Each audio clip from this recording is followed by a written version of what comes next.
artículo reconocido por el Consejo Medio Atlántico de Estudios Latinoamericanos. Su tesis doctoral ganó el premio por la mejor tesis de posgrado reconocida por la Asociación de Estudios de Estados Unidos. Bienvenido, Dale. Gracias, Cher. Gracias por tenerme aquí y por su tiempo y atención. Yo envié algunas cosas por correo antes, pero no sé si estaban difundidos o no. Por si acaso, tengo algunos de los resultados que voy a presentar hoy. Y esto que es más corto era un artículo, creo que no alcanzamos con estos, pero estos sí hay muchos. Fundación CENPROC y cada rato regresando a Ecuador. Así que esto es un proyecto que ha durado mucho tiempo y eso tiene sus fuertes y debilidades. Significa que las cosas siempre están cambiando, pero también significa que puedo medir sobre el tiempo esos cambios, ¿no? Así que el enfoque de mi investigación actual, lo que voy a presentar ahorita un ratito como compartir con ustedes, se enfoca en las redes de protección. Cómo es que las organizaciones, el Estado, las ONG y el sistema de Naciones Unidas se enlazan, se vinculan para fomentar una protección mayor a la población de migrantes forzados en Ecuador. Más que nada sabemos que eso significa generalmente colombianos en Ecuador. Entonces el análisis se enfoca no tanto en por qué esta organización es eficaz o no, sino por qué las relaciones funcionan o no, qué valor agregado tienen esas relaciones, esas redes, ¿no? Después voy a compartir por un rato, después quiero abrir un tiempo de conversación, comentarios, preguntas y al fin, si están interesados, estoy aquí, podemos conversar sobre más la logística de ser académico, cómo puede, por ejemplo, proponer artículos, hacer proyectos, ese tipo de cosas, porque entiendo que aquí la institución está como cambiando un poco para poner más énfasis en investigación, así que estoy contento si alguien quiere conversar eso también al fin. ¿Ya? Bueno, como una pequeña introducción, los migrantes son en todas partes, ¿no? Más de 300 millones de migrantes en el mundo y aquí en Ecuador más de 400,000 migrantes. De esos, casi 150,000 personas están en necesidad de protección. Es decir, son refugiados. ¿Por qué no uso la palabra refugiado? Porque es un término legal, significa que el gobierno ya ha dado el reconocimiento de protección. Y mi proyecto justamente está interesado en esos huecos, esos vacíos en que la gente merece protección, pero no están recibiendo. Así que por eso uso el lenguaje de migrante forzado o más general migrante. ¿Ya? Hasta ahora hay 55,000 refugiados reconocidos en Ecuador y podemos ver la diferencia. Eso es casi 100,000 que están en la sombra, ¿no? Que no sabemos qué está pasando con esa población.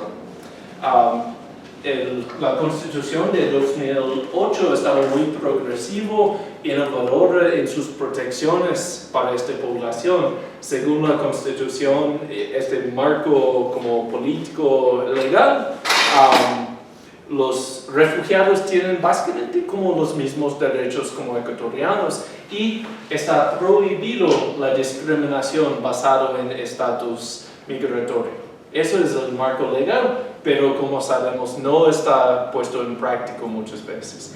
Y recientemente hemos retrocedido con el decreto 1182 que dice que están cambiando los criterios, poniendo más duro el control contra los refugiados y diciendo que si no piden el estatus de refugiado dentro de 15 días, lo siento, no van a tener. Y como solo puede hacer eso en las ciudades grandes y un refugiado viniendo a pie no sabe ni dónde ir a buscar comida, ni mucho menos dónde pedir esa autorización, realmente el resultado es más personas en la zona. Quiero aclarar un pequeño concepto teórico. Tal vez debemos tener un poco abierto para que la gente pueda venir. Quiero distinguir aquí entre el concepto tradicional de seguridad nacional y el concepto más nuevo de seguridad humana. Según la seguridad nacional, el enfoque de protección es el Estado, el territorio, ¿no? Así que el papel del Estado, según esta lógica, es proteger el territorio, la frontera contra las amenazas externas, ¿no? La asunción es que todo afuera es peligroso, así que vamos a poner militares en la frontera. Y el sujeto de esa protección está dirigido hacia el Estado. En cambio, la seguridad humana dice la protección debe ser dirigida hacia personas, ¿no? Que la libertad del temor a la violencia y a los daños físicos causados por otros seres humanos. Así que protección de violencia podría ser externo, podría ser interno, podría ser del mismo Estado, ¿no?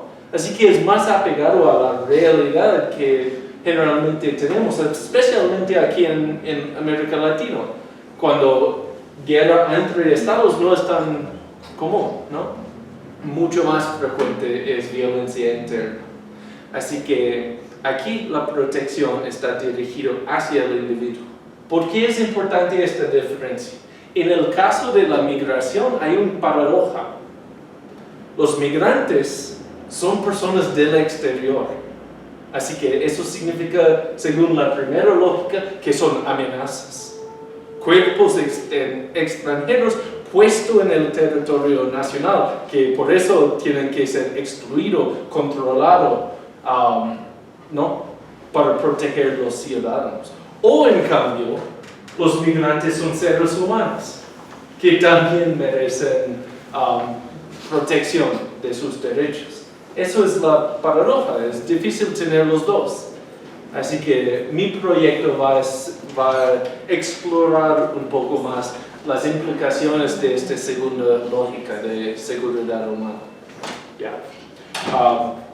Básicamente estoy intentando a saber cuáles son los factores que influyen más en la seguridad humana y la paz que los migrantes experimentan. Y si no lo experimentan, ¿por qué?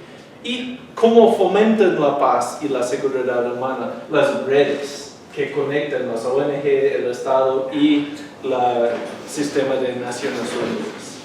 ¿Ya? Por eso, cuando digo seguridad humana, eso parece una palabra un poco general. Así que yo lo pongo más concreto con los D cuadrado, es el concepto que uso, ¿no? Que la seguridad humana tiene estas 4 partes. Lo más obvio es esto: defensa, protección, ¿no? Que alguien está protegiéndote contra la violencia. Pero también hay todos estos derechos. Si esa protección depende de la voluntad de algún actor político que en cualquier momento podría cambiar, no es una protección real, ¿no? Así que hay que tener derechos que nadie puede violar, ¿no? El segundo es diálogo. Eso es el reconocimiento entre diferentes grupos. Muchas veces cuando hay como estigmas, prejuicios contra otros grupos, es muy fácil la deshumanización. Es decir, ellos no realmente pertenecen aquí, son el otro, ¿no? Así que no realmente merecen estos derechos. Según el Latino Barómetro en Ecuador, creo que algunos 60% de la gente estaban de acuerdo que los migrantes no tenían derechos como los ecuatorianos, ¿no? Así que el diálogo, el reconocimiento del otro como un ser humano es importante para asegurar que esta protección existe. Y por último, el desarrollo. Sabemos que muchos de los conflictos vienen de raíces económicos, ¿no? Si no puede acceder a una vivienda sano y seguro, no puede acceder a un trabajo, está mucho más vulnerable. En el caso de mujeres colombianas en Ecuador, muchas veces esa exclusión económica les fuerza a entrar como prostitución, o en cambio ser vulnerable, que incluso en su propio trabajo normal, a veces los empleadores se acosan y si quejan, dicen, ¿qué vas a hacer? Yo te puedo deportar, yo te puedo denunciar, especialmente si no tienen documentos. Así que es una situación sumamente vulnerable que está exacerbado cuando este asunto de desarrollo no está ahí, ¿no? Así que son enlazados estos 4 componentes de seguridad humana. Ya. La metodología era sobre un base cualitativo. 7 años que he estado en este proyecto, empezando con mi tesis doctoral y ahora ampliándolo. Básicamente 14 meses sobre todo ese tiempo en Ecuador con entrevistas y más recientemente con encuestas con personas migrantes en 4 provincias. La mayoría de los datos que voy a dar son de 3 provincias, de Quito, Lago Agrio y Esmeraldas. Algunos yo puse de Ibarra, solo hace 2 días terminamos las encuestas ahí, así que anoche estaba ahí codificando los últimos para poder darles un poco de resultados de Ibarra también. Y también la parte que no voy a presentar tanto tiene también datos geográficos, pero sí voy a dar un poco de análisis de redes. ¿Ya? Esto es el concepto central de mi proyecto. Yo digo que en un país receptor de migrantes como Ecuador, hay un trato, hay un acuerdo informal, un juego de reglas que no están escritos, pero todo el mundo sabe que existen. Básicamente, la sociedad anfitriona dice, vamos a aceptar la presencia de esta población de migrantes. Tal vez tienen documentación, tal vez no, pero vamos a aceptar, no vamos a perseguirles activamente, pero solo si cumplen ciertas reglas que nosotros vamos a imponer. El primero, que ellos tienen que aportar económicamente al país. Tal vez, como en el caso colombiano, traen nuevas habilidades, emprendimiento al país. Tal vez, como en el caso estadounidense con México, están proviendo labor, mano de obra en áreas, industrias que no hay una escasez de labor, de mano de obra. Pero están aportando económicamente. Y el segundo, que es el enfoque de este proyecto, es que mantienen invisibilidad social y política. ¿No? Así que están aquí, están sirviendo, pero mantienen como un bajo perfil. Para desarrollar un poco más esa parte. Invisibilidad política quiere decir que hay la expectativa que la gente que viene de afuera son invitados, no pertenecen a la comunidad política del país. Es como si tú invitas a alguien a tu casa. Vienen, se sientan en tu sofá, ponen sus pies en tu mesa, dicen, cambia la canal de la tele, no me gusta. ¿Cómo vas a sentirte? Un poco angustiado. ¿Quién eres tú? Esto es mi casa, ¿no? La expectativa ahí es que ellos están ahí bien educados, haciendo lo que tú quieres, ¿no? Eso es la expectativa aquí. Que si colombianos, por ejemplo, están en huelga en las calles, eso crearía un rechazo social en Ecuador. dirían, son ingratos, ¿quién son ellos para demandar estas cosas? Pero son demandando sus derechos, ¿no? Así que hay esta expectativa de invisibilidad política. Como ejemplo, yo estaba conversando con un funcionario local en la zona fronteriza y él dijo, los colombianos han empezado a involucrarse en la política porque son listos y bien preparados. Hace un tiempo, uno incluso se lanzó como candidato para prefecto de Esmeraldas a pesar de estar en este país solo 5 años. Creo que son ingratos. Vienen a nuestro país, reciben la bienvenida y lo asumen todo. Nosotros como ecuatorianos somos quienes tenemos el derecho de decidir cómo gobernarnos. Así que está estableciendo esta expectativa que ellos pueden estar aquí, pero no realmente pertenecen aquí, ¿no? La otra parte de la invisibilidad social no solo es el involucramiento en el espacio público, sino el espacio social, ¿no? Ustedes, los que son ecuatorianos, probablemente pueden distinguir generalmente quién es colombiano y quién no. ¿Cómo distingues? El acento más que nada, ¿no?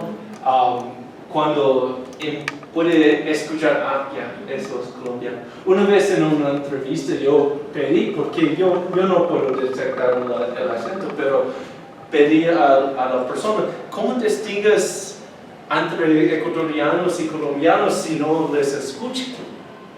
Ella me dijo, pues los colombianos son un poco más sexy. No sabía qué hacer con eso, pero hay varias maneras de cómo distinguir.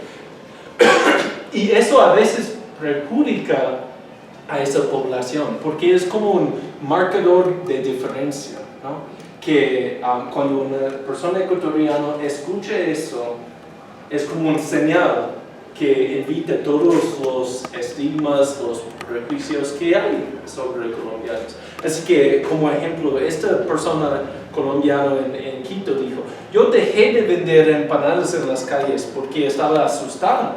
Incluso la policía de migración venía y cuando escuchaban mi acento colombiano me pedían los documentos. Yo tenía documentos, la fotocopia de carnet de solicitante que tengo no sirve mucho. Ellos dicen que estos documentos son falsos y detienen a los colombianos. Cuando yo salgo, quedo callado. Eso es invisibilidad social, ¿no? Ya. La idea aquí es, por esto acuerdo de invisibilidad, significa que hay vulnerabilidad. Si los migrantes tienen que mantenerse callados, como fuera del espacio político, significa que no pueden exigir sus derechos. No hay nadie confiable para proteger sus derechos.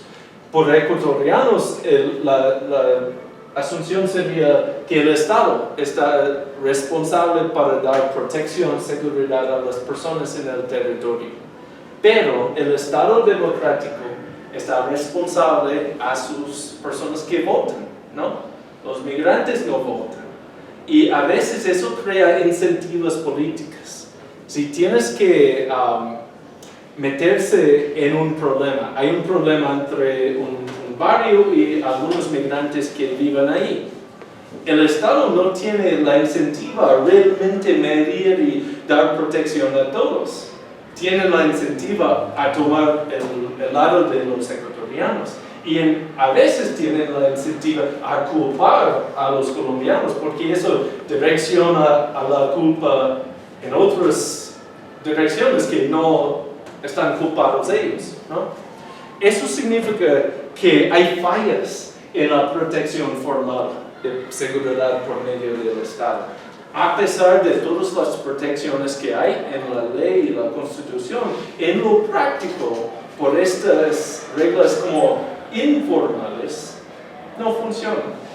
Así que en esos huecos vienen los otros tipos de actores que tienen otros incentivos.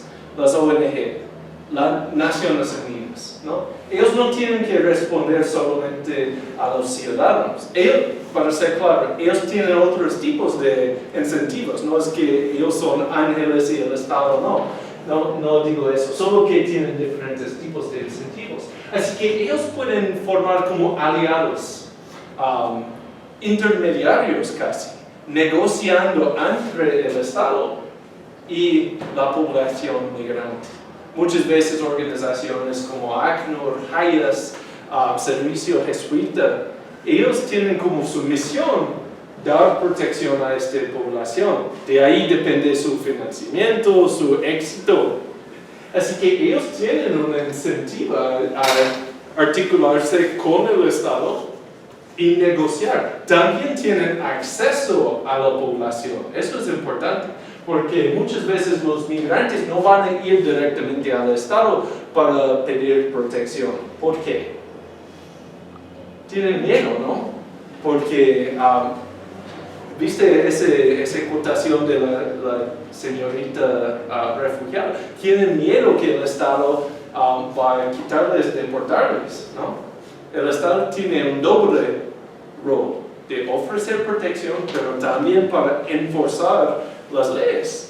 Es difícil tener los dos. Así que las ONG y el sistema internacional puede formar parte importante de esta red y formando eso, crea que, por último, hay más seguridad humana, menos rechazo a la población, porque a esta negociación hay alguien exigiendo los derechos, pero los migrantes sí mismos no tienen que hacerlo todo sí mismo, porque recuerda invisibilidad social. Si ellos salen a la calle y dicen al gobierno, danos nuestros derechos, eso va a ser fatal, va a crear un rechazo. Así que uniendo estos aliados puede crear más seguridad que lo que tendríamos con solo uno de los actores. Así que básicamente esto es que el Estado sí mismo es una parte fundamental de toda esta cuestión, pero no podemos confiar fácilmente que el Estado puede ser el único proveedor de seguridad en este caso de migración por todas estas limitaciones, que ellos tienen la incentiva política a enfocarse en los ciudadanos y también porque tienen que tener este doble papel como canal de responder a intereses y quejas, pero también ejecuta leyes por medio de la coerción, ¿no? Ponen personas en la cárcel, deportan, ¿no? Así que eso, la segunda, crea problemas para el primero. Ya. Vamos un poco al caso empírico ahora. Como una línea de base aquí, según las encuestas que he hecho, estamos hablando de una población marginalizada, especialmente económicamente, ¿no? Algunos 60% de los migrantes ganan menos de $2 diarios. Eso varía entre las provincias, pero casi todos, 92% ganan menos del sueldo mínimo de Ecuador, ¿no? Incluso la mayoría de esos es porque no pueden tener un trabajo, han intentado y nadie les da un trabajo, pero incluso los que están trabajando tiempo completo, casi 20% ganan menos de $2 diarios y 80% ganan menos del sueldo básico. Así que hay bastante explotación. Es muy común que trabajan un mes y al fin el empleador dice, no voy a pagarte por todo ese tiempo. Ya. He escuchado eso vez después de vez, muchas veces. ¿Ya? 97% trabajan en el sector informal. Eso significa que es difícil que ellos pueden exigir los derechos laborales que existen. ¿Ya? Y eso crea vulnerabilidad. Esa situación económica está relacionada a la discriminación, a la protección. los que dijeron que sus ingresos son suficientes para cubrir sus necesidades, 90% tenían una vista positiva de ecuatorianos. Así que el reconocimiento mutuo está enlazado a la vulnerabilidad económica. En cambio, los que dicen que sus ingresos son insuficientes, solo la mitad tenían una vista positiva hacia ecuatorianos y algunos, casi 30%, tenían una vista negativa.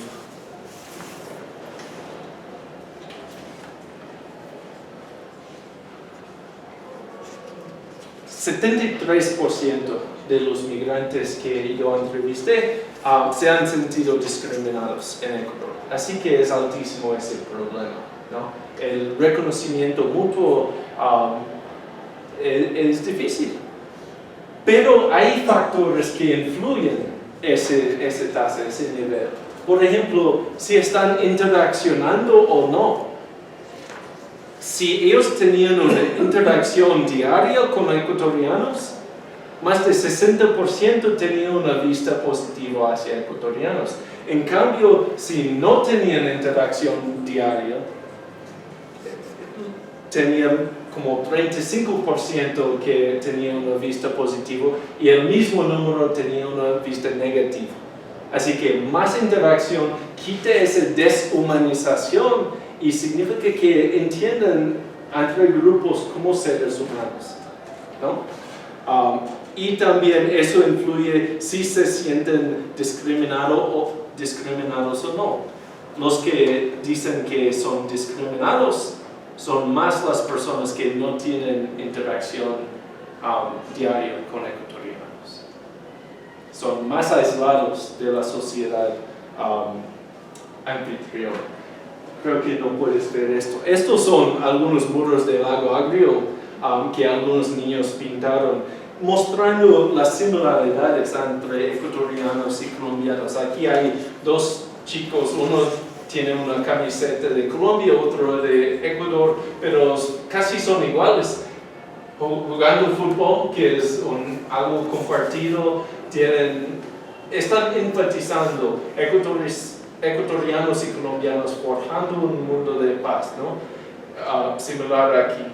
Así que hay como enfatizar estas similaridades para recordarnos la humanidad del otro. Bueno, enfocando un momentito en las encuestas de los casos. Esto es como información de base, de la línea de base. Tenemos 4 ciudades aquí. Quito, que es una ciudad grande, y las 3 capitales provinciales. Como puedes ver, Quito y hasta cierto punto Ibarra tienen una condición un poco mejor económicamente, mientras Lago Agrio y Esmeraldas es peor económicamente. Así que, según algunas teorías, como lo de Tedger, no recuerdo en español cómo dice, pero deprivación relativa. La expectativa sería en las áreas que hay más necesidad, hay más pobreza, sería más conflicto, especialmente más inequidad, más desigualdad. Vamos a ver que eso no realmente es el caso aquí. Y también puede ver que los que ganan menos de $2 diarios son más como en el Lago Agrio y Esmeraldas, ¿no? Ya. Pero mi idea es que esos factores de base no explican la seguridad humana. No es que en las áreas más ricos hay más seguridad humana. En las áreas donde hay más presencia del Estado, más seguridad humana. Y en los que no tienen, menos. Eso sería la expectativa según esas otras teorías, pero no es lo que encuentro en los resultados. A mi criterio, más importante es el tejido social e institucional en cada lugar, ¿no? Si alguien está vulnerable o está enfrentando un rechazo social o político. ¿Qué pueden hacer? ¿Quién puede ayudarles?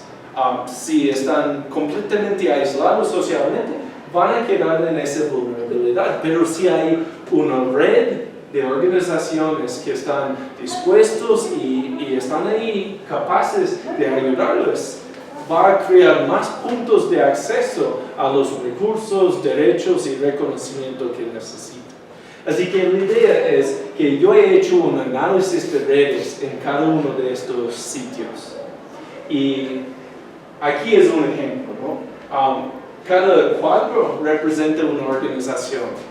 Podría ser ACNUR, Defensoría del Pueblo, incluso el municipio, HIAS, varios tipos de instituciones. Y aquí son enlaces entre las instituciones, ¿no? Que ellos están trabajando conjuntamente, están dirigiendo migrantes y refugiados del uno al otro, ese tipo de cosas. La idea aquí, tal vez, digamos, esto es una organización de colombianos, ¿no? Muy popular, no tiene muchos recursos, pero es una asociación de colombianos. Ellos probablemente van a ser el primer punto de entrada. Si alguien está viniendo por primera vez a la ciudad, no conocen a nadie, pero tal vez conocen como 2 o 3 vecinos colombianos que comentan, venga a esta reunión, podría darte un poco de información. Van ahí y cuentan sus necesidades, sus historias, lo que ha pasado. Entonces, los líderes de esa organización, ellos no tienen los recursos para ayudar, para hacer lo que necesitan, pero tienen una relación, están reuniendo cada mes con ACNUR, por ejemplo, o Defensoría del Pueblo. Alguien que tal vez tiene más recursos y está más centrado a la red. Así que pueden direccionar a esas personas o incluso acompañarles a una otra organización que puede intentar ayudar. Y tal vez ACNUR tiene un vínculo estrecho con, por ejemplo, el Estado, ¿no? El municipio o el ministerio, que el refugiado o migrante nunca acudiría directamente porque tienen miedo, pero acompañado como este aliado, tal vez ahí se van, ¿no? Y acceden a esa protección. Y eso, yo tengo algunos ejemplos que sí ha pasado eso. Yeah. Entonces, estos son los análisis reales de las 3 ciudades. Esto es Quito. Otra vez, los cuadros son organizaciones, ACNUR, Scalabriniana, la Iglesia, Servicio Jesuita, Familia, Amigos Ecuatorianos, hay varios, ¿no?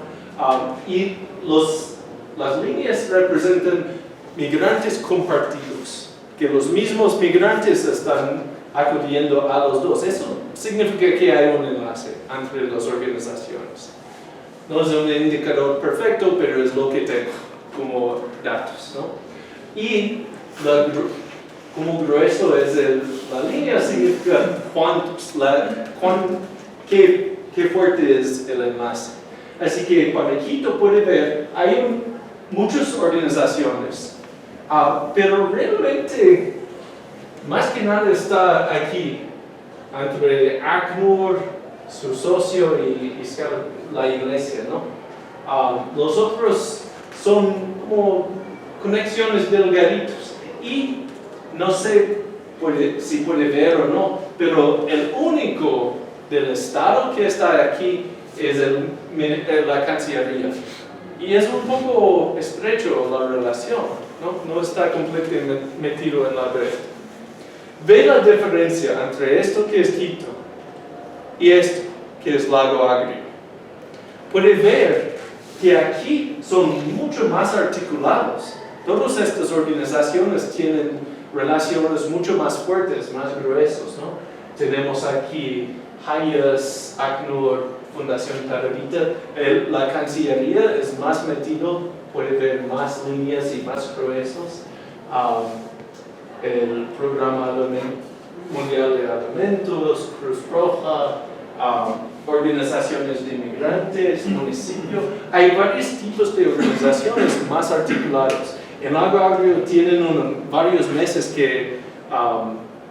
mesas de trabajo que están reuniendo cada semana, ¿no? Para coordinar acciones, direccionar casos a donde debe estar. Así que aquí una persona que tal vez accede a una organización de migrantes, no es muy difícil acceder a toda la red. En cambio, en Quito tiene que ir de aquí, de allí, así que hay varias, es más difícil.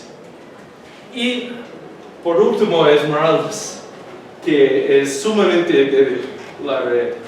Aquí puede ver que básicamente todo está centrado en el sistema de ACNUR, Hayes y Red. Los otros son marginales, no tienen mucha articulación. Así que Esmeraldas no tiene una red muy fuerte de protección.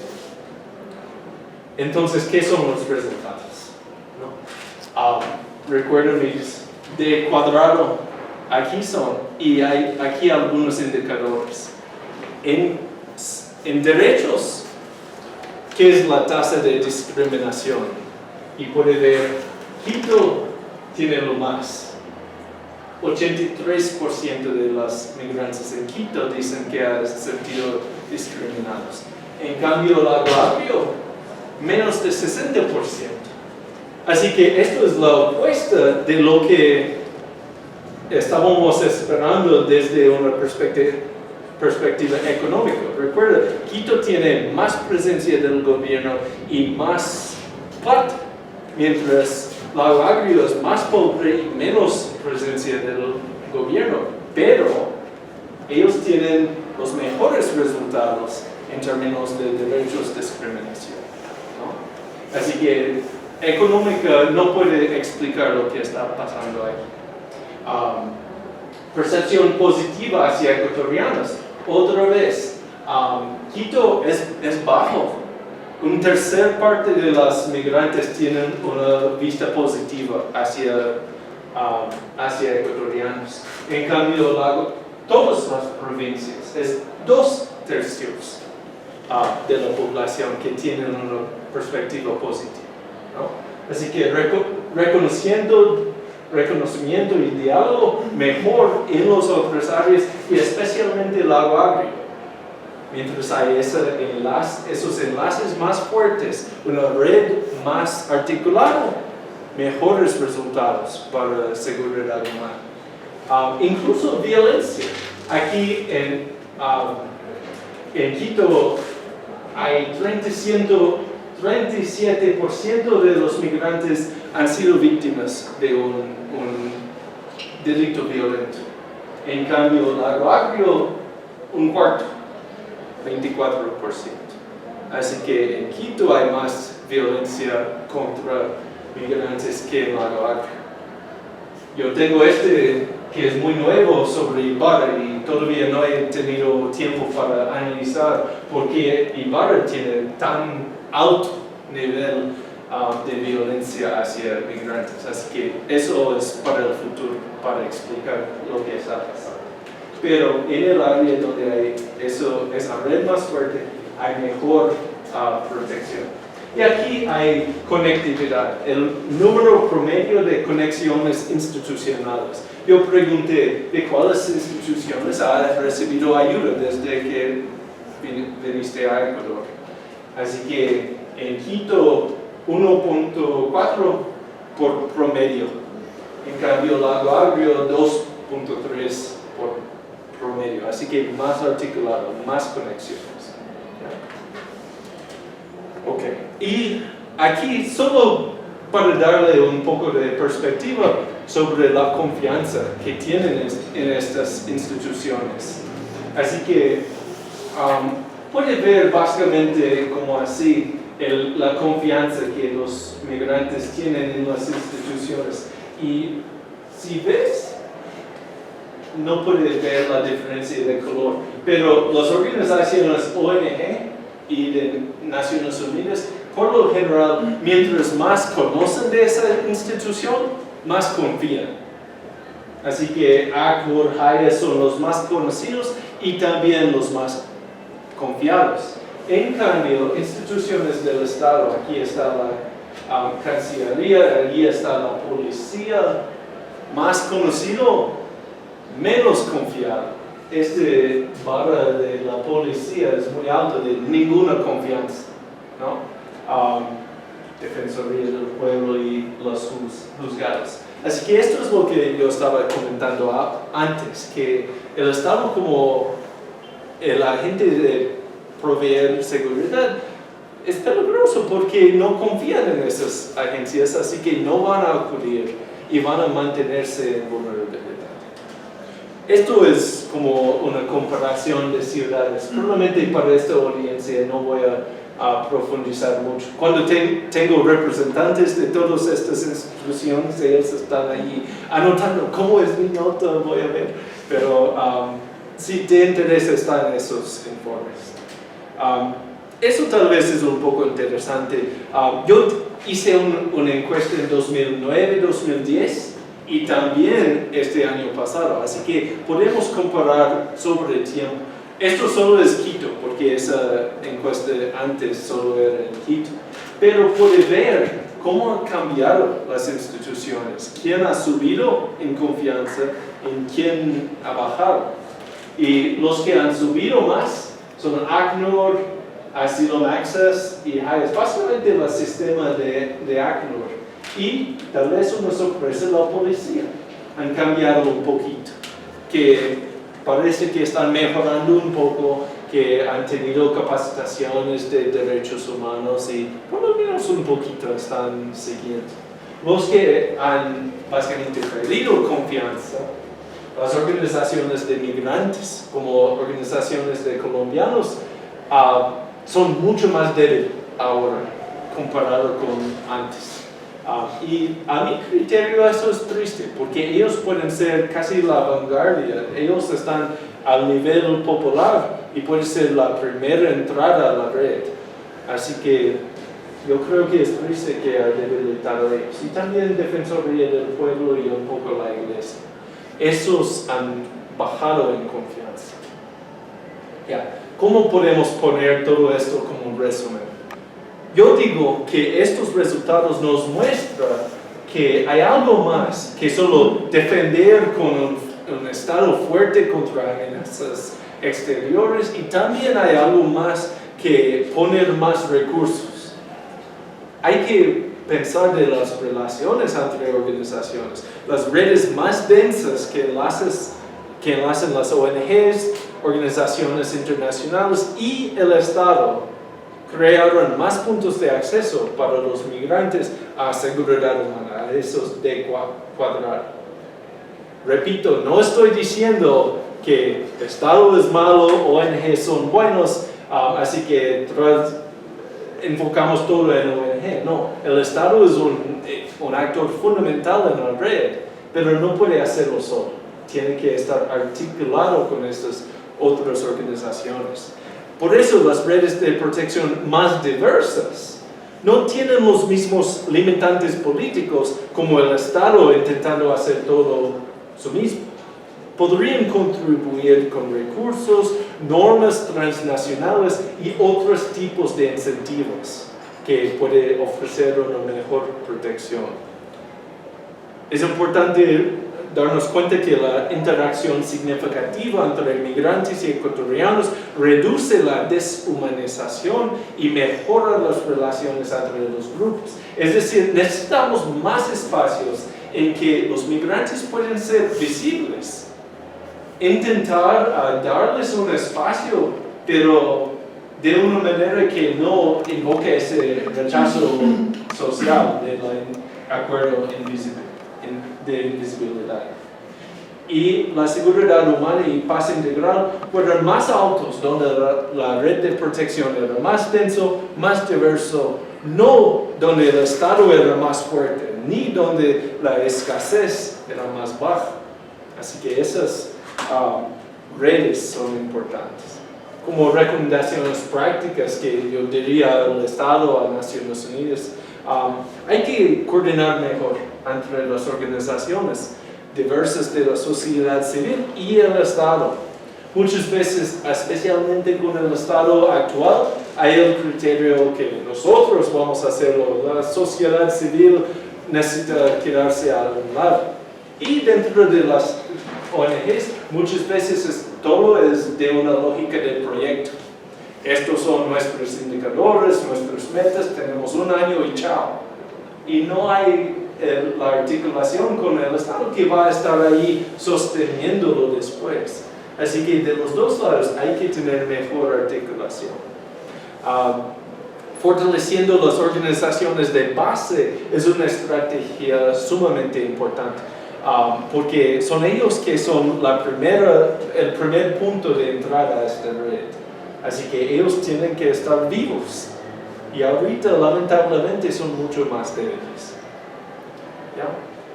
Y por último, promover los espacios de interacción y colaboración entre los grupos. Tener mesas de trabajo. En Ibarra hay una mesa de migración o movilidad humana con 80 organizaciones. Es muy fuerte y ellos están articulando políticas, han tenido éxitos. Eso es un módulo bueno para seguir. ¿Ya? Con eso voy a cerrar y abrir el espacio para cualquier pregunta, comentarios y una conversación más interactiva.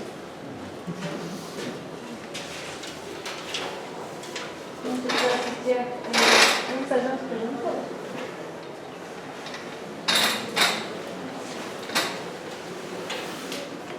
Bueno, más que pregunta es igual aplicando su investigación.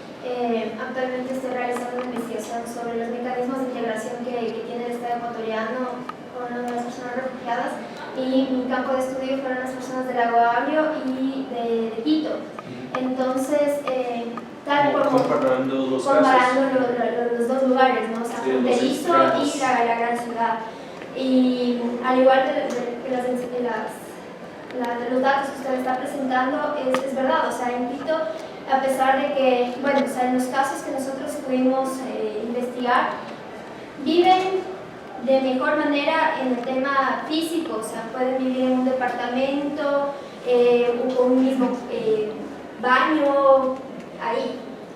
En Lago Agrio viven de una manera terrible, o sea, hacinados en cuartos, baños compartidos con una vecindad, pero de todas maneras son menos discriminados las personas del Lago Agrio que las personas que se encuentran en Quito. Y las personas que trabajan en Lago Agrio, o sea, tienen mejores condiciones para trabajar y tener una remuneración que comparado con las personas que viven en Quito. Entonces, claro, o sea, muchos de ellos vienen a la gran ciudad pensando que pueden encontrar mejores opciones, una mejor calidad de vida, pero en realidad no. O sea, las personas que en este caso pudimos constatar que estaban en Lago Agrio, claro, o sea, vivían de una manera mucho más incómoda, pero por lo menos tenían un trabajo en comparación de los que vivían en Quito. ¿Y cómo estás planteando la explicación? ¿Por qué hay esa diferencia, especialmente en las relaciones sociales? Lo que pudimos constatar, bueno, lo que pude ver realmente es que el Lago Agrio, al ser una ciudad fronteriza, tiene bastante intercambio comercial, sobre todo. Es una ciudad comercial. Y bueno, o sea, hay mucho paso de colombianos y ecuatorianos hacia los dos países, entonces la gente está mucho más acoplada a ver a las personas colombianas y tratar con ellas que las personas en Quito.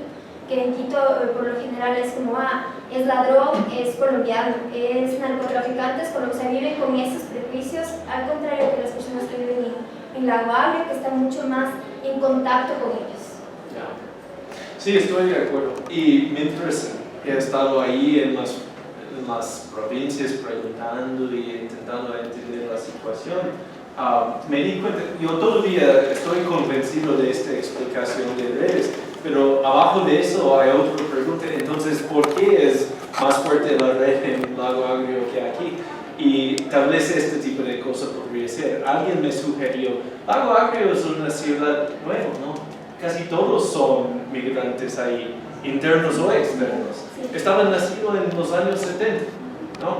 Mientras Quito tiene siglos de edad, ¿no? Así que hay familias aquí que están estableciendo buen quiteño y personas que vienen de afuera, son arrozantes. Pero en cambio en Lago Agrio todos son colonos, de Colombia, de la sierra, de la costa, pero son de afuera. No hay como generaciones de dueños de ese sitio, aparte de los indígenas que han sido casi expulsados. Así que tal vez eso, que hay más como una visión compartida, todos estamos... ¿Cuál sería el porcentaje de colombianos comparado con ecuatorianos de lo mismo Quito? Porque yo creo que esa concentración tiene mucho que ver, ¿no? Claro. No recuerdo de memoria y siempre es difícil decirlo por seguro. Puedo decirte el porcentaje de refugiados registrados, pero como muchos están en la sombra, no sabemos exactamente. Creo que el porcentaje es más alto en Lago Agrio que en Quito. Sí. Porque Quito... Las provincias con mayor número de refugiados son en Lago Agrio, en Pichincha, no miento, primero en Sucumbíos y después sigue Pichincha. Y estaban como un promedio de más de 20.000 personas. Pero ese es número, no porcentaje. Correcto. Quito, creo que Quito tiene lo más en términos de números, pero como porcentaje las áreas fronterizas. Perdón, tenemos dos otras. Sí. Lo mío es más que la propuesta de las redes es supremamente interesante, o sea, es una lectura muy chévere. Pero la pregunta es, ¿cuánta incidencia tiene este tipo de lectura en el tema de la toma de decisiones políticas? ¿Por qué pregunto esto? Porque hasta hace poco una de las propuestas a nivel gubernamental era justamente que se planee un programa de retorno, de regreso de los migrantes, llamémoslos así, a sus ciudades, a sus países de origen. Entonces hasta no sabíamos, Ecuador medio estaba trabajando en eso, Colombia lo tenía un poquito más votado, entonces claro, la pregunta es, ¿cuánto incide? Porque los datos son súper interesantes, pero si no hay una incidencia política también el Estado se está haciendo loco. Ya, pues sí hay incidencia política y por eso yo veo no solo como académico, sino también practicante.